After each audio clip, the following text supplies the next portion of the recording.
Hello, Void. How are you? So, we're almost at the 7 hour mark, just wrapping up movie 3, which, finally backfilling Halloween Kills.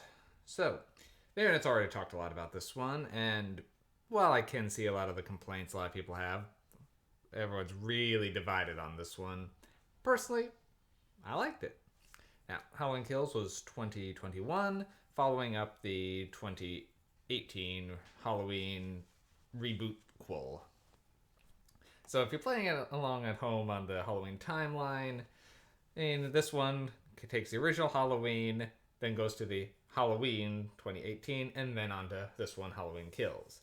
Now, I've only seen Halloween 2018 once, so I was a little shaky on exactly what had happened, because this one picks up right where the last one left off, and pretty much the same night. Kind of mirroring what Halloween and Halloween 2 did back in the day. And likewise with Halloween 2, it ups the gore and ante quite a bit. This is a very bloody Halloween. Probably the most bloody in the main franchise, with the exception of anything Rob Zombie touched. His, I will say, will probably outdid this one, but otherwise, this is probably the most gruesome of the Halloweens. Now, I can see a lot of the complaints, like story-wise, but personally, this one, it's a pretty much a basic slasher, but it's a fun one.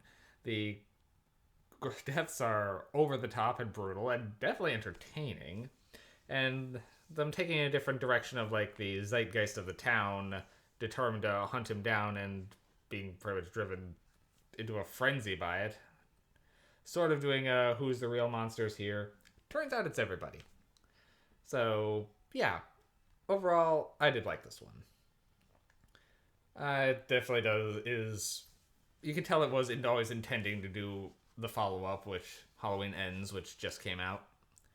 So, it definitely does feel like getting from Halloween 2018 to Halloween Ends. This is more of kind of a bridge. It's just, it doesn't really advance much of the plot other than kind of confirming lore we already know and tying it further back towards the original Halloween. Yeah, it recaps too much. Fully agree with that.